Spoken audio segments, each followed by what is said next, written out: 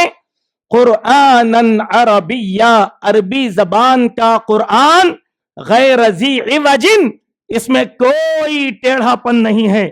لعلہم یتقون، تاکہ لوگ متقی بن جائیں. قرآن میں، عربی زبان میں کوئی ٹیڑھا پن نہیں ہے، کوئی ٹیڑھا پن نہیں ہے.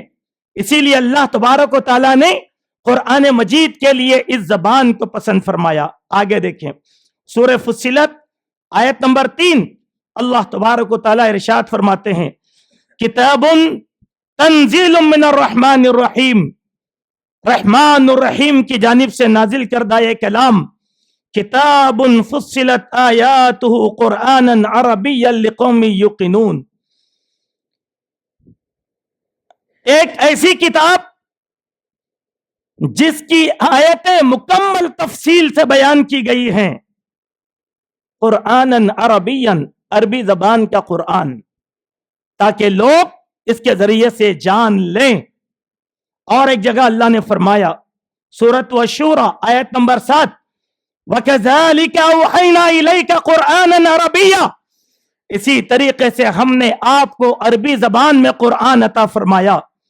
لِتُنذِرَ أُمُّ الْقُرَىٰ، تاکہ ان مکے والوں کو آپ ڈرائیں.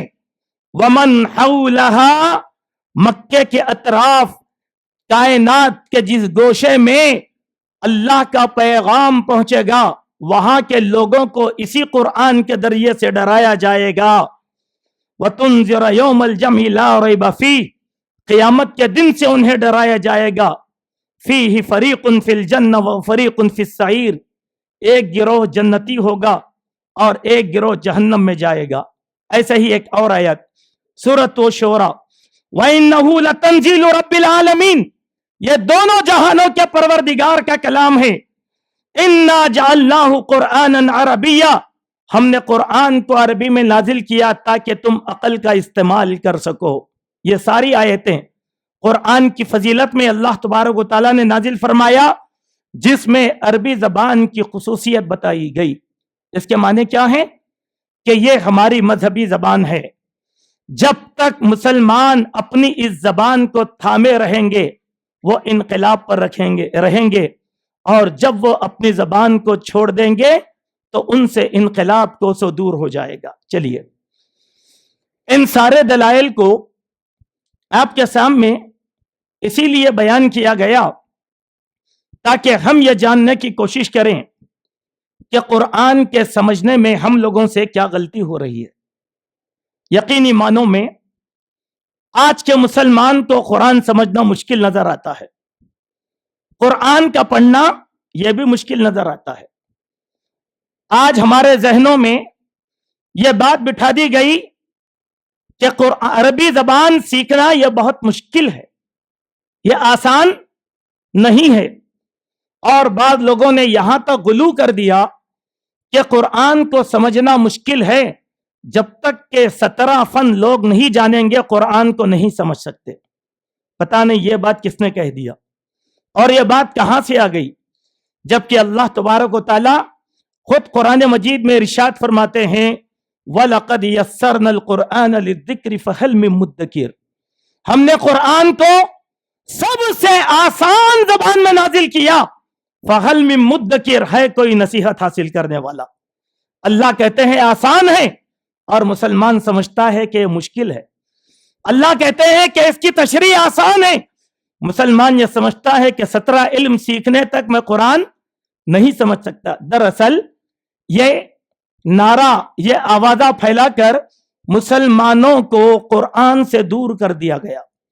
آج بھی دیکھیں میڈیا کے ذریعے سے جو بات ہمارے ذہنوں میں بٹھائی جاتی ہے وہ کیا ہے کہ اس قرآن کو عربی میں پڑھنے کا فائدہ کیا ہے، یا قرآن کے حافظ بننے کا مستقبل کیا ہے. آئیے میں آپ کو بتلاتا ہوں. امام ابن تیمیہ رحمت اللہ علیہ فرماتے ہیں کہ اللہ تبارک و تعالی نے قرآن مجید میں 365 علوم بیان فرمائے ہیں. علم کہا علم، علوم کا خزانہ. اور میں سمجھتا ہوں 365 علوم کا احاطہ سوائے حافظ قرآن کے کوئی نہیں کر سکتا. چاہے وہ ماسٹرز کی ڈگری لے لیں یا پی ایچ ڈی کر لیں، وہ ایک سبجیکٹ میں کرے گا، ایک موضوع پر کرے گا. لیکن جب آپ قرآن پڑھیں گے، قرآن میں آپ کو ہر قسم کا موضوع مل جائے گا، ہر قسم کا موضوع آپ کو مل جائے گا. اس سلسلے میں ایک جامع کتاب محدث عظیم جناب عظیم الدین موناد بھنجن کے مولانا عبدالعظیم صاحب مدنی نے ایک کتاب لکھی. ماشاءاللہ آپ اس کتاب کو پڑھیے. غالباً کتاب کا نام قرآنی انقلاب. آپ پڑھ کر دیکھیں، ہر چیز کا علم ہے قرآن کا. قرآن میں جتنے علوم ہیں انہوں نے اس کا ایک ایک صفحے پر احاطہ کیا. تقریباً 400 صفحات کی کتاب انہوں نے لکھا. ہم ان چیزوں کو سمجھیں جس سے قرآن کی اور عربی کی عظمت معلوم ہوگی. چنانچہ میرے بھائیوں، میرا جو مدعا آپ کے سامنے بیان کرنا ہے وہ یہ: قرآن اپنی جگہ ہے، لیکن قرآن کو اپنی جگہ عربی میں پڑھنا یہ بہت بڑی فضیلت والی بات ہے. کیوں؟ عربی زبان کی یہ جامعیت ہے. احادیث کی روشنی میں اس خصوصیت کو ہم سمجھنے کی کوشش کریں. اللہ کے پیارے نبی صلی اللہ علیہ وسلم کی ایک حدیث جو مرفوع حدیث ہے، جس کو امام حاکم نے بھی بیان فرمایا. اللہ کے نبی فرماتے ہیں: احب العرب لثلاث، لوگوں عربوں سے محبت 3 بنیادوں پر کرو. 3 بنیادوں پر اہل عرب سے محبت کرو. پہلا، فإنی عربی، میں عربی ہوں، میں عربی ہوں اسی لیے عربوں سے محبت کرو. دوسرا، وَكَلَامُ اللَّهِ عَرَبِيٌّ، اللہ کا کلام یہ عربی زبان میں ہے. اور تیسرا، لسان اہل الجنت عربی، اہل جنت کی زبان عربی ہے. جامعیت کس کی ہوئی؟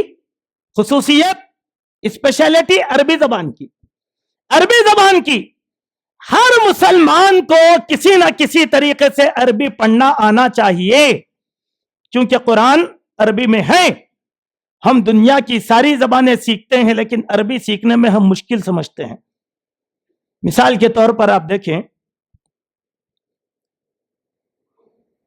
ایک آدمی کو اگر یورپ جانا ہے پڑھنے کے لیے تو ان لوگوں نے ایک قانون بنایا کہ جب تک انگریزی زبان پر آپ کو عبور حاصل نہیں ہوگا ہم آپ کو ویزا نہیں دیں گے.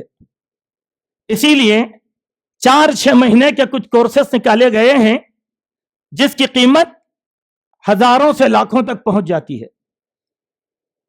ہزاروں سے 70,000 سے لے کر تقریباً 1 لاکھ روپے تک ہم انگریزی زبان کا ٹیوشن لینے کے لیے صرف کرتے ہیں 6 مہینے کی اسٹڈیز. کیوں؟ تاکہ یورپ کا ایک ویزا ہمارے پاسپورٹ پر لگ جائے اور ہمارا مستقبل سنور جائے. یہ ہوتا ہے. مشکل ترین چیز کو ہم نے محنت کر کے آسان کر لیا. لیکن جو زبان ہماری مذہب کی ہے اس کے لیے ہمارے ذہن میں فطور ہے کہ ہم اس کو مشکل سمجھ بیٹھے. اسی لیے ہمارے نوجوانوں نے ایک شارٹ کٹ راستہ نکال لیا اور بعض ظالموں نے، میں ان کو ظالم کہتا ہوں، بعض ظالموں نے، دین کے نہ جاننے والوں نے اور اپنے آپ کو مدبر، مفکر، انٹلیکچوئل سمجھنے والوں نے نوجوانوں کو عربی سے دور کرنے کے لیے قرآن مجید کے عربی اسکرپٹ کو انگریزی میں بدل کر رکھ دیا. اب ہمارے نوجوان کہتے ہیں شیخ عربی تو پڑھنا نہیں آتا لیکن آپ رومن میں قرآن دے، ہم رومن میں قرآن پڑھ لیں گے. آپ کو واضح طور پر میں کہنا چاہتا ہوں، جس نے بھی عربی زبان کے اسکرپٹ کو رومن میں کیا ہے اس نے اللہ کے ساتھ کفر کیا ہے. سیدھی سیدھی بات میں آپ کے سامنے رکھ رہا ہوں. یہ عقل مندی نہیں ہے، یہ قوموں کا زوال اور مسلمانوں کو مذہب سے دور رکھنے کا ایک طریقہ ہے، اور یہ طریقہ ایسے ذہین لوگوں نے یہود اور نصارہ سے سیکھا ہے. یہود اور نصارہ سے یہ چیزیں سیکھا. یہ دلیل میری نہیں ہے، یہ دلیل احادیث میں آئی. میں آپ کو بخاری شریف کی ایک حدیث سناتا ہوں. بخاری شریف حدیث نمبر 4485. اس حدیث کے الفاظ ہیں: کان اہل الکتاب یقرؤون التوراۃ بالعبرانیہ. اے لوگوں، اہل کتاب اپنی کتاب تورات کو عبرانی زبان میں پڑھتے ہیں، جو تورات کی اوریجنل زبان ہے، اصلی زبان ہے عبرانی. اور اللہ کے نبی کے زمانے میں عبرانی کا وجود تھا. اسی لیے اللہ کے نبی نے صحابہ سے کہا، مجھے غیر مسلموں پر بھروسہ نہیں ہے، لہذا تم میں سے جو اہل علم ہیں عبرانی زبان کو سیکھ لے. حضرت زید نے 8 دن میں عبرانی زبان کو سیکھ لیا، اور اللہ کے نبی عبرانی زبان جاننے والوں کو عبرانی زبان میں خطوط لکھ کر بھیجا کرتے تھے. لکھنے والے حضرت زید تھے. عبرانی زبان تھی اس زمانے میں. یہ پوائنٹ کو اپنے ذہن میں رکھیں. پھر مسلمانوں کو بگاڑنے کے لیے وہ یہود کیا کرتے تھے؟ وَيُفَسِّرُونَهَا بِالْعَرَبِيَّةِ لِأَهْلِ الْإِسْلَامِ. اس عبرانی زبان میں تورات جو تھی، اس تورات کی تفسیر عربی زبان میں کرتے تھے اہل اسلام کو گمراہ کرنے کے لیے. دیکھیے آپ، چونکہ عبرانی مدینے والوں کو نہیں آتی تھی، تو انہوں نے کیا کیا؟ اپنی کتاب کا ترجمہ عبرانی زبان میں کر دیا. نتیجہ کیا نکلا؟ بعض اہل علم مسلمانوں نے اس کو پڑھنا شروع کیا، اور جب انہوں نے پڑھا تو اس میں حضرت عمر بن خطاب بھی تھے. وہ مشہور حدیث، حضرت عمر بن خطاب کے ہاتھ میں اللہ کے نبی صلی اللہ علیہ وسلم نے جب تورات کے نسخے کو دیکھا تو آپ آگ بگولا ہو گئے، غصہ ہو گئے، اور عمر سے کہا، اے عمر کیا پڑھ رہے ہو؟ بند کرو اس کو. اگر آج موسیٰ زندہ ہوتے تو میری شریعت پر ایمان لائے ہوئے ہوتے. کیا اللہ کے نبی نے پسند کیا تورات کو پڑھنا عربی زبان میں؟ حالانکہ وہ آسمانی کتاب تھی. لیکن دوستو، ہم نے یہ کیسے پسند کر لیا کہ عربی کو چھوڑ کر ہم نے رومن لینگویج کے اندر عربی اسکرپٹ کو پڑھنا شروع کر دیا.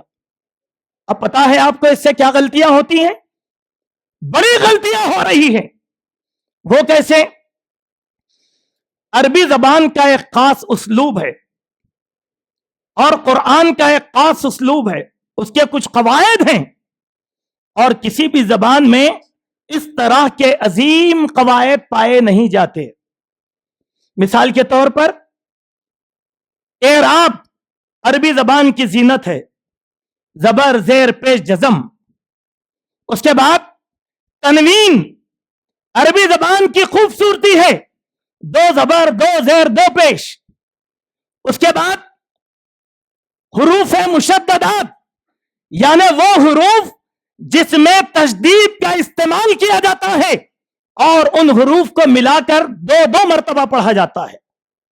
تیسری چیز، مختلف قسم کے مدات ہیں.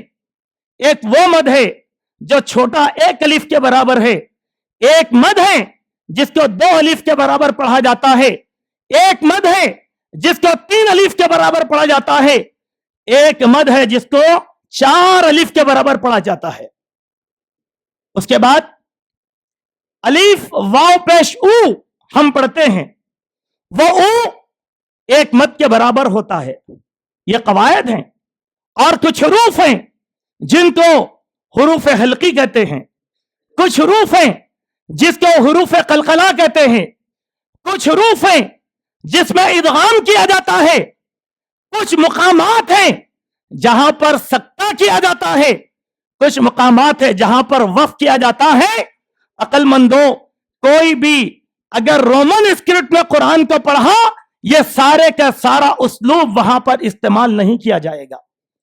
پھر آپ کیسے پڑھیں گے؟ آپ کیسے پڑھیں گے؟ ایک نشد دو شد، آپ ایک پڑھنے جائیں گے مطلب غلط ہو جائے گا. مثال کے طور پر چند الفاظ کو میں سرسری طور پر آپ کے سامنے بتا دیتا ہوں، چونکہ کچھ اقوال بھی مجھے آپ کے سامنے پیش کرنی ہے جو صحابہ کرام کے. مثال کے طور پر دیکھیں، آپ کچھ الفاظ کو سنتے ہیں تو وہ عربی کے الفاظ یکساں نظر آتے ہیں، جیسے آ، کیا، خا، سننے میں ایک. اب آپ انگریزی میں اس کا تلفظ ادا کریں گے تو 3 طریقے سے ہوگا، کے سی ایس، ہوا نا؟ لیکن یہ حروف کی ادائیگی عربی میں بڑی نزاکت کے ساتھ نکلتی ہے. کیا زبان بالکل اوپر اور نیچے، تارک اور اس کی جڑ، اس کے دونوں کے درمیان جب آتی ہے تو لفظ کا نکلتا ہے، کاف. لفظ قاف حلق سے نکلتا ہے، لفظ قا حلق سے نکلتا ہے. لفظ قا کو قلقلہ بھی کہا جاتا ہے. اب آپ بولیے، اگر آپ کا تلفظ غلط ہو گیا، آپ نے کے کی جگہ، کے میں قاف کی جگہ خا کو لکھ دیا، تو پھر یہ الفاظ کی معنویت تبدیل ہوئی کہ نہیں ہوئی؟ اسی لیے عربی کو اس کے اسلوب میں پڑھو، عربی کو اس کے اسلوب میں پڑھو. جو نوجوان اس بات کے عادی ہیں، میں ان کو اللہ کا واسطہ دیتا ہوں کہ وہ اس حرکت سے باز آ جائیں. اگر آپ کو عربی پڑھنے نہیں آتا، تھوڑا سا وقت نکالیے، اپنے حافظ قرآن کے ساتھ بیٹھیے، اپنے عالم کے ساتھ بیٹھیے، اور آدھا گھنٹہ، 15 منٹ، 1 گھنٹہ، انشاءاللہ بہت جلد آپ قرآن پڑھنا سیکھ جائیں گے. چھوٹے بچے جن کو عربی نہیں آتی، وہ 3 مہینے میں نورانی قاعدہ مکمل کرتے ہیں، چوتھے مہینے سے ناظرہ قرآن کی پریکٹس کرتے ہیں، 5 پارے ناظرہ سیدھا ہو گیا تو حفظ قرآن شروع کر دیتے ہیں. کیا ہم عمر کے اس حصے میں پہنچنے کے باوجود بھی ان چھوٹے بچوں سے گئے گزرے ہیں؟ سوچو، ہم لوگوں کی عادت کیا بن گئی میرے بھائی؟ چلو تم ادھر کو ہوا ہو جدھر کی. نہیں، یہ گمراہی کی دلیل ہے، یہ گمراہی کی دلیل ہے. اسی لیے ہم کو عربی زبان میں قرآن پڑھنا یہ بہت زیادہ ضروری ہے. اس کے بعد دیکھیے، ایک بات آپ کو بتانا چاہتا ہوں، جو لوگ عربی نہیں جانتے ان لوگوں کو یہ جاننا چاہیے قرآن کو عربی میں کیوں پڑھنا چاہیے. تدبر، تفکر کے لیے. اللہ کے نبی نے کہا، اگر کوئی آدمی الف لام میم پڑھتا ہے تو اس کو اللہ 30 نیکیاں دیتا ہے. ہم تو الف لام میم بول لیتے، لیکن الف لام میم کیسے پڑھا جاتا؟ الف لام میم، حروف مقطعات. یہ جتنے بھی حروف مقطعات ہیں سارے کے سارے مدات کے ساتھ پڑھے جاتے ہیں. کاف، ہا، یا، عین، صاد. آپ ایسا نہیں پڑھتے کاف ہا یا عین صاد، پورا غلط ہو جائے گا مانا، پورا غلط. اب آپ قرآن مجید میں طٰہٰ پڑھتے ہیں، کیسے پڑھتے تھا؟ طٰہٰ، ہوا نہیں. یہ اسلوب ہے، یہ اسلوب ہم اس کو پڑھ نہیں سکتے. ایک بات یاد رکھو، جب ہم مر جائیں گے اللہ تبارک و تعالیٰ قبر میں ہم سے سوالات کریں گے. فرشتے آئیں گے، سوالات کریں گے. کون سی زبان میں سوال ہوگا؟ عربی میں.